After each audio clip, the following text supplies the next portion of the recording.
Welcome to Work from the Inside Out, a podcast that highlights real-life stories, practical strategies, and best practices for transitioning your career from unhappiness and dissatisfaction to fulfillment, meaning, and joy. Now here is your host, career and executive coach, Tammy Guler-Loeb. Hey everybody, I am so delighted to introduce my guest today, Lisa Fain.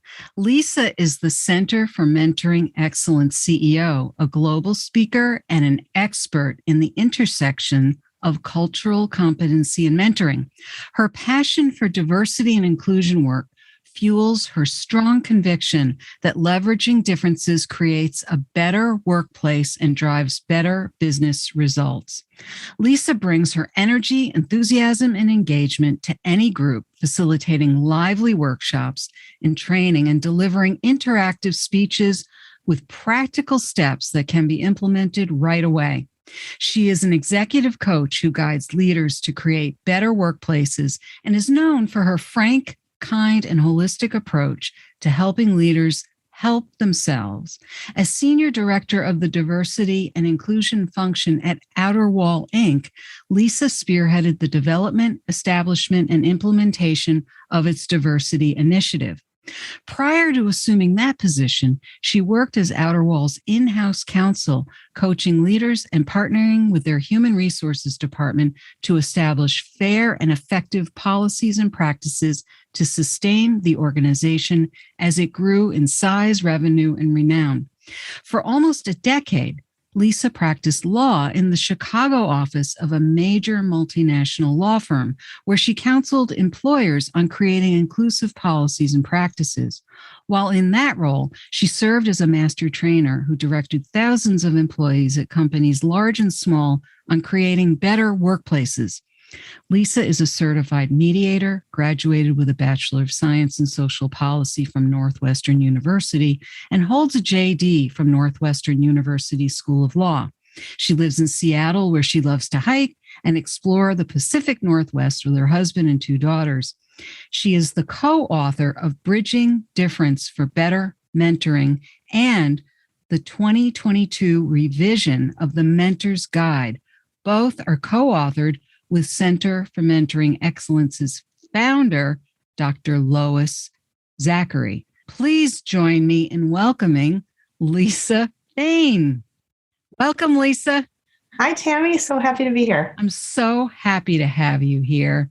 So, Lisa, as you know, on Work from the Inside Out, we love to begin at the beginning and learn a little bit about your formative years or where all this began for you. So take us back to some of the earlier years and how they may or may not have informed where you are today, because you've been a lot of places. Yeah. Lots of pivots for me. Yeah. So I grew up in upstate New York, Syracuse, New York, in a pretty idyllic suburban setting, and from a family of lawyers, and somehow ended up, it's not surprising, but somehow ended up going to law school after, in the early years was always in a mock trial and, both culturally and due to kind of a family of lawyers, a lot of directness, a lot of willingness to challenge in a healthy way and really kind of embracing disagreement as a form of discussion, which is something I really appreciate about my upbringing and my own culture of origin.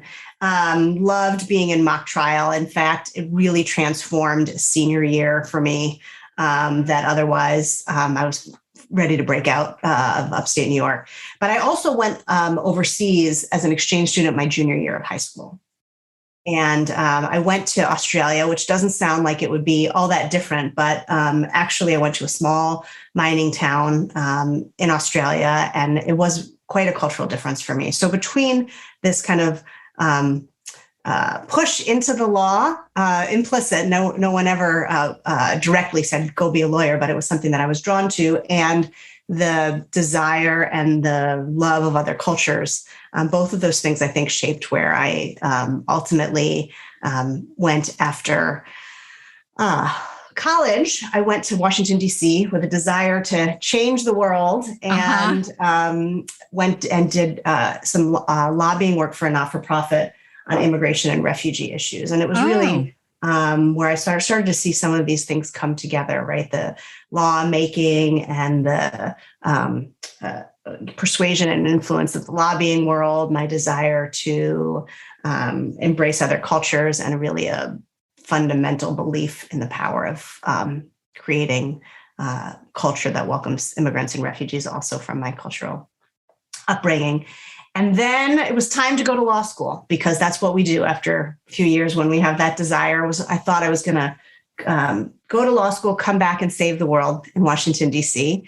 And in my naivete, I didn't realize that I was going to graduate from law school with six figures and that a career in the public interest might have to wait while I paid down.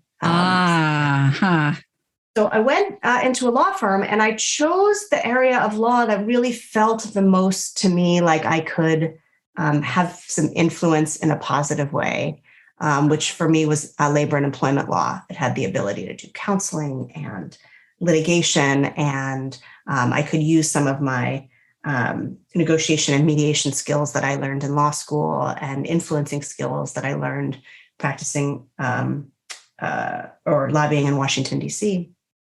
And there were a lot of things I really loved about it. I loved counseling clients. I loved the ability to go in and do some training. Much of it was compliance, EEO, some diversity training, and found a real place for that in my world. And also, when you do employment law, you inevitably participate in the mediation process. And I really found that to be something that was really fulfilling to me. And I learned a lot about how humans interact through participating in that process, both doing some volunteer mediation and as an attorney representing clients. How do you come to a win-win solution? So all of that to be said, eventually with the young children, I had to leave the practice of law. It was too much from a our standpoint and a work-life integration standpoint. In fact, there's a great story, Tammy, that I'll just tell you quickly, which is, it was a case of be careful what you're good at. And I was managing a large case of litigation. I had two young kids at home, and I had pulled an all-nighter. I was still in my suit from court the day before, and I had gone downstairs to get breakfast and come back up to my office, and there was a light on my voicemail. And I called in the voicemail, and it was a message that my then 4-year-old daughter had left for me. And she said these words, I will never, ever forget it. She said, "Mommy, come home. We need a mommy, not a lawyer." Yeah. And it was the worst, best gift I ever got, because I recognized that I wasn't living my values. Although, there was great work that I was doing. I wasn't able to be the kind of mother that I wanted to be. And I wasn't, I didn't feel like I was having the kind of influence in the workplace that I really had wanted to have.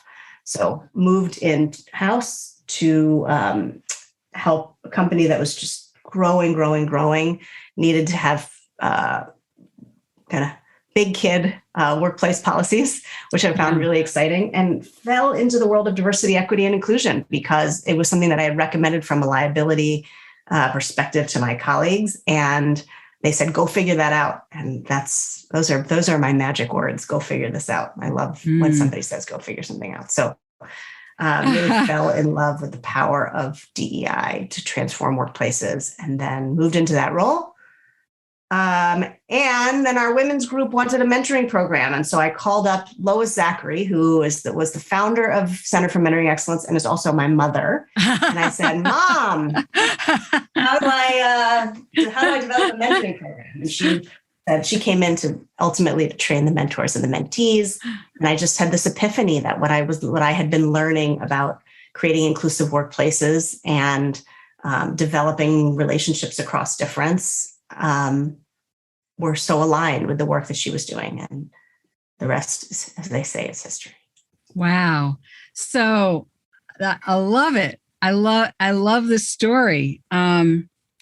I'm curious to, so compelling to get that message from your 4-year-old. And I'm curious about the transition from being in a big law firm to going in-house. How did you know that was really going to meet your needs to really, sort of give you more of that balance that you were looking for? Because I think about, maybe you knew something about the company and how they operated, but it seems to me that, there are a lot of people who go as in-house counsel somewhere and they're still working those crazy hours. Yeah. I didn't know for sure, Tammy. In fact, I was sort of scared out of my mind for lots of different reasons. It was a huge pay cut at a time where we needed a hefty salary. It was further away from my home, so a much longer commute. Part of it was a gut feel. I had a great boss who hired me who I had shared my concern about work-life balance with, and he also had family was talking to me about the balance that he had as well. And I believed in him because he was just a great guy doing great things for a company. So I didn't know. And I was quite, it was a big risk for me at the time. I've since exercised my risk-taking muscles, but I didn't have them, right. We lawyers are traditionally pretty risk averse. So, but I took a leap of faith and I figured it couldn't be more. I couldn't figure out how it could have been more hours. At the worst, it would be the same. But it was really represented to me as being less. And as I looked around in the interview process, it was a question that I often asked, and I just trusted, and I was right. It wasn't that I didn't work. I still worked plenty. I wasn't burning the candle at both ends. I was home for dinner most nights, and it was just so much better. Yeah.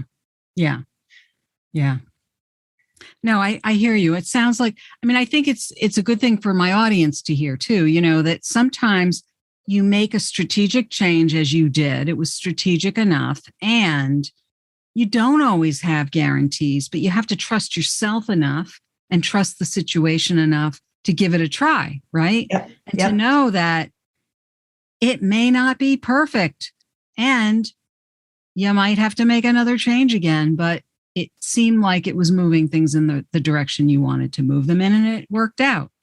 Yeah, absolutely. And I really knew I could always go back. I left on great terms with the law firm. I worked for my practice group leader is a terrific person who I had a good relationship with. And I knew that if it didn't work out, I could always go back. But I really needed to, that call left such a feeling in my stomach of, I won't die saying, I wish I had billed more hours. Right. Yeah. Right. Yeah. But I might saying, I wish I'd spent more time with my children, and, time goes fast when they're young. It also goes slowly when they're young too. I didn't want to pass those years up. Yeah. No, I hear you loud and clear. So how long did you stay with that company? It sounded like you really were building something there too. Yeah, I was there. I started the same day as Barack Obama because I remember watching his inauguration on my orientation day. Huh. So that would be 2009. I was there from 2009 to 2016, so 7 years. Oh, wow. Okay. Yeah. Oh, so you okay. Interesting. Yeah. All right. I went part-time at the beginning of 2016 to work on some of my coaching and to do some work with Center for Mentoring Excellence. And then left full-time at the middle of 2016. Wow. And so you went part-time and then full-time with the Center for Mentoring Excellence when? Mid 2016. Oh, okay. So I had about 6 months where I was working in the corporate world part-time, And the other part-time was building my coaching practice and also working for Center. Got it. And so then you were working with your mother. I was. How was that? What are you allowed to say publicly? I mean, I'll say the truth, which is that it actually went swimmingly well. Yeah. I mean, in all honesty, if you had asked me 5 years before, even 3 years before, whether we would be working together, I wouldn't have believed that we would have. But I think the fact that I came with my own expertise, which is really this passion for inclusion, and she came with her own expertise, and I had really had this.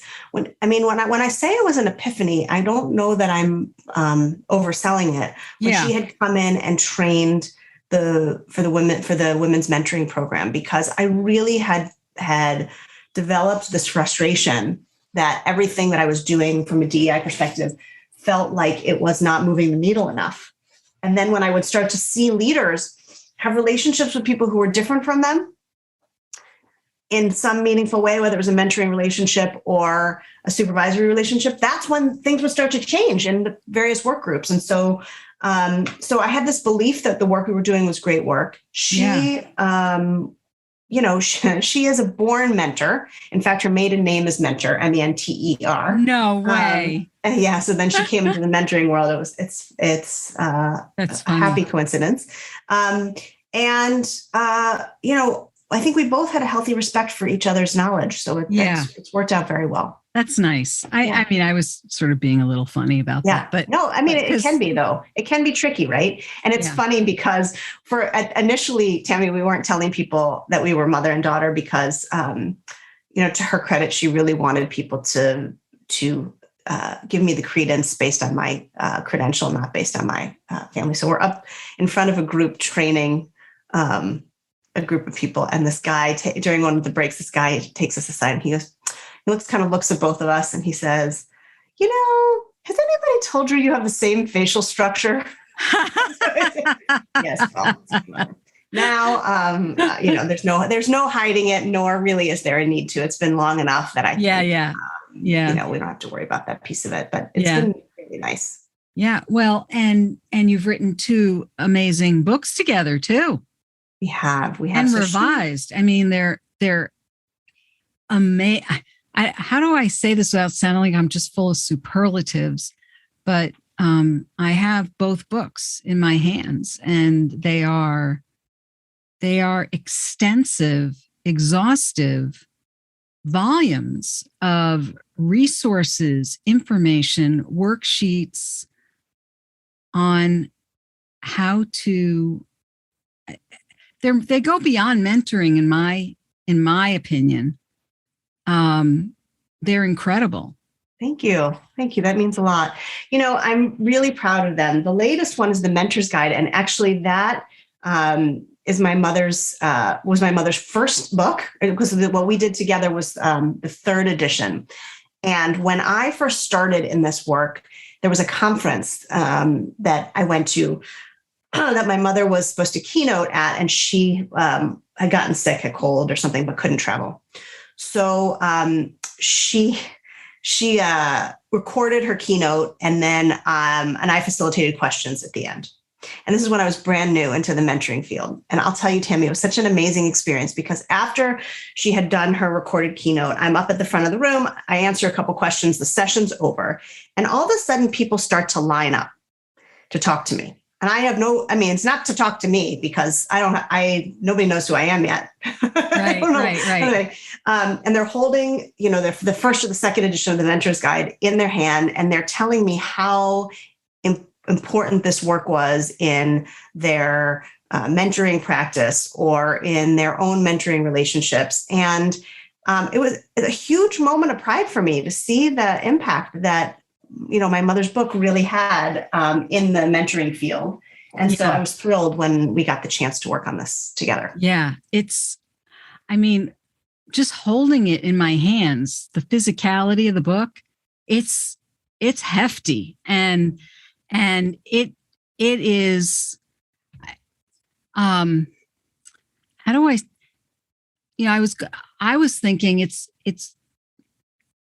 not only would it give anyone wanting to be a mentor everything. I feel like it would give them everything they need, shy of just maybe having more in-person or direct person-to-person conversations and getting that kind of support. But it's an amazing resource. But I think it also could be a tremendous resource for anybody who's in a supervisory role, a leadership role. I mean, to me, it goes beyond what mentoring could be. It could be a really great guide for leaders and supervisors. Anybody trying to bring anyone along could benefit from it. That's just my opinion, but I think it's huge. Just ultimately, mentoring conversations are development and learning conversations. So you're right. Any kind of learning relationship, any kind of relationship where you're really trying to create connection, learning, growth. There are some great exercises. Yeah. No, it can fuel. I was just having a conversation with some people about, employee engagement and intrinsic motivation, all of those things. When you think about a lot of the tools and the ways that you teach people in that guide, how to engage people, the kinds of the different approaches, it's a great way to engage people and help them to feel valued, but also to nurture their learning and help them take ownership of their learning. I mean, it's just, I can't wait I'm going to keep going through it. There's just so much to it. So I'm delighted about having that as a resource. And tell us more about the work that you're doing today. I mean, you've been doing this for many years now, and I happen to know that you're not practicing law anymore. And yet I'm sure that your background in that serves you very well. So tell us what you're doing today and what you enjoy most about what you're able to bring. Yeah, thank you. So we are working with organizations, large and small, all over the world to help them create more inclusive cultures through mentoring. So what does that mean? That means that we are doing facilitation and training for mentors and mentees. We're doing what I call design work, which in this context means helping design mentoring initiatives and mentoring cultures through how do you pilot a program and then bring it to scale? How do you create a culture that values learning and development, right? Because ultimately mentoring is a learning relationship. We coach mentoring program administrators and mentor and mentee pairs to help them maximize their relationship. I do a lot of keynote speaking, which I enjoy. And so there's coaching, there's facilitation and training. We have an online course that a lot of organizations with remote workforces, which now is just about everybody, use as well. So I think that covers it. We do a lot of help with communication around the mentoring program. So we have a couple of resources for organizations that are looking to figure out how do we engage our mentors and mentees and or our leaders? How do we foster and sustain a mentoring culture? And so we have some communication tools for them around that as well. That's great.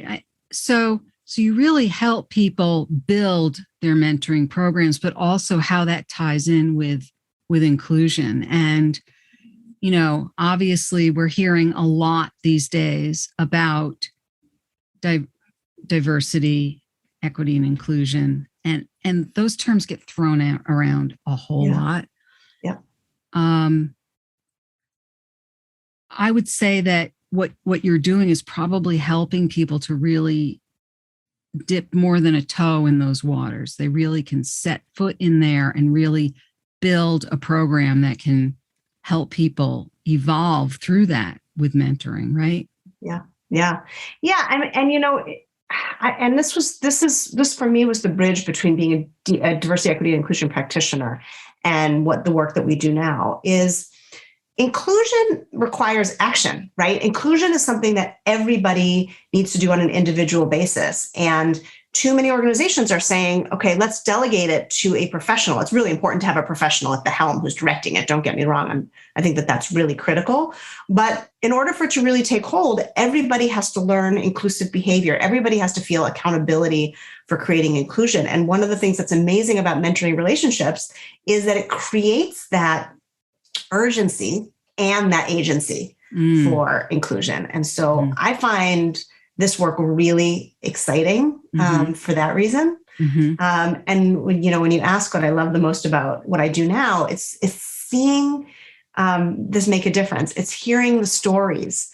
It's phone calls or emails from program administrators who say, we're getting so much traction here. People are, we've seen a difference in the numbers in terms of retaining employees from marginalized groups who otherwise were leaving, or we have a leader who will tell me during a coaching call that they have seen in their organization in a whole new light because of what they've learned from their mentee. Oh, I love that. Yeah, I love that. Super exciting. So that's another interesting angle. So it's not, what it sounds like. There's so many layers and levels of what you're able to offer people. It's not just, here's how you implement this.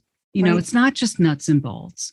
Right. To get a call like that and to hear a leader say, I'm looking at my organization differently now. Yep. We were working with an organization, financial organization, and they implemented what we call a complementary mentoring program. Many people call it reverse mentoring, but we call it complementary mentoring, where the senior person is the mentee. And the junior folks more junior folks are the mentors. And we conducted a roundtable for them. And the mentees, the senior folks, said, I feel like when I can bring up to my mentor a question that I couldn't necessarily bring up to my colleagues, and I get a whole new perspective about how it might land.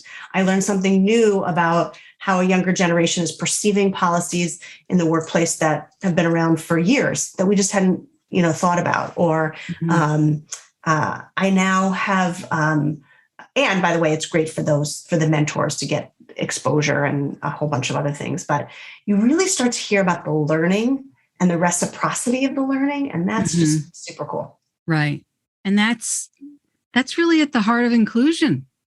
100%. Right? Yep.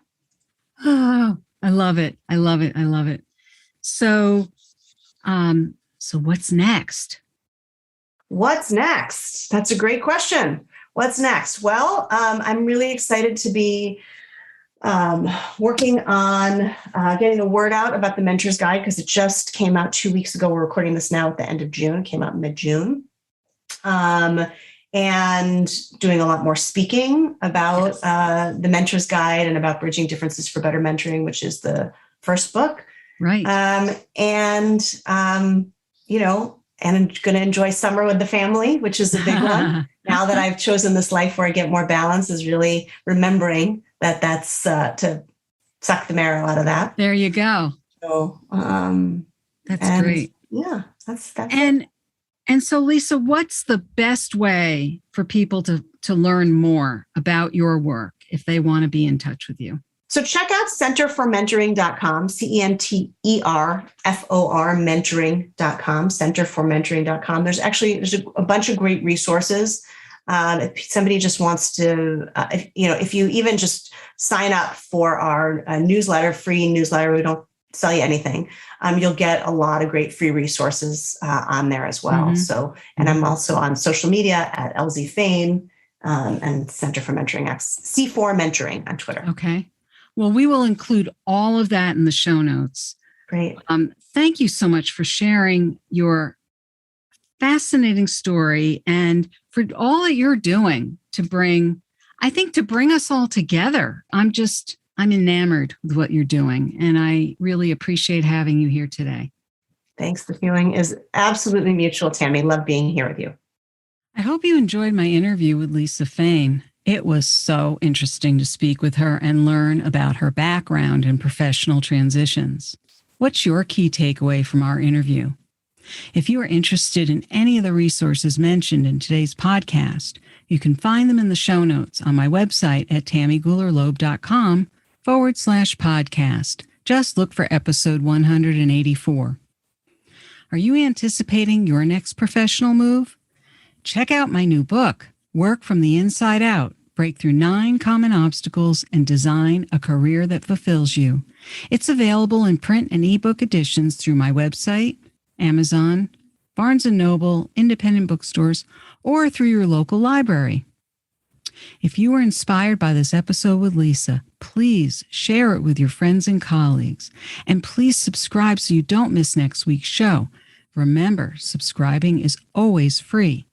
Are you enjoying the podcast? I'd love to read your review on Apple Podcasts. It's easy to find. Check out my website, tammygoularloeb.com/podcast. Just click on the Apple Podcasts button and follow the instructions provided there. Thank you so much for listening, and remember, it's never too late or too impossible to increase your sense of fulfillment and satisfaction in your work and other meaningful activities. Let me know how it's going for you. I'd really love to hear from you. Bye for now. Thank you for listening to the Work from the Inside Out podcast. For more information, you can find us at www.workfromtheinsideout.com.